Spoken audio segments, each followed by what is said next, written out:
Hey, this is Candace. I chose to do my discussion this week on Billy Sunday. Billy was born in Ames, Iowa in 1862 as William Ashley Sunday. He was the son of a Civil War soldier that was killed in battle. After his father's death, his mother sent him and his siblings to a home for children of impoverished soldiers. As an adult, he was a professional baseball player and was considered to be the fastest baseball player in the country.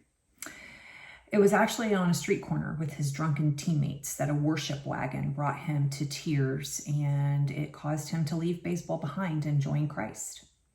An evangelist, his mission of revivals made him an American name for over 40 years. Between 1908 and 1914, Sunday conducted revivals in 10 of the 15 largest cities in the U.S. He set the standard for urban revivalism and became the most famous evangelist of his time.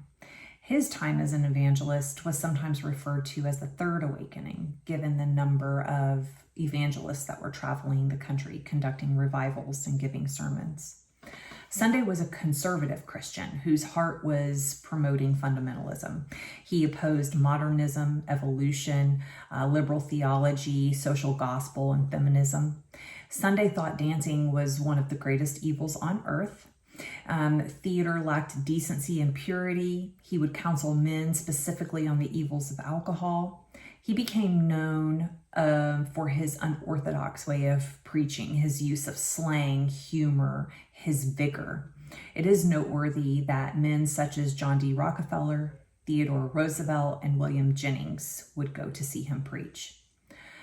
Sunday held a revival that began on Christmas Day in 1908 in Spokane, Washington. He felt the city needed redemption due to their immoral living. 8,000 people showed up the first day, with another 35,000 people appearing on one single day after that.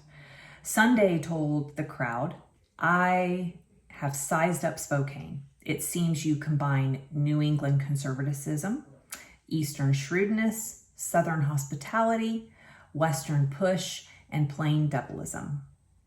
His revival lasted 6 weeks and was full of his thundering voice, his fist pounding, his patent leather shoes. He left Spokane, leaving his mark behind for sure. On September 12, 1928, Philadelphia Mayor Harry Mackey asked Sunday to come and clean up his city with a great spiritual revival due to the possibility of his police department being involved with a major bootlegging operation. Billy Sunday was featured in many newspapers. He had a series of sermons that were published in the Day Book from time to time. It was his effort to conduct a revival in virtually of sorts. Sunday's baseball career was often focused on as well, and he would give opinions on things such as baseball players or who he thought would win the World Series. He was used at times as a model of comparison for other figures who were promoting things. For instance, Earl Flynn was a man who traveled speaking about health and exercise, and they referred to his presentations as Billy Sunday style health sermons.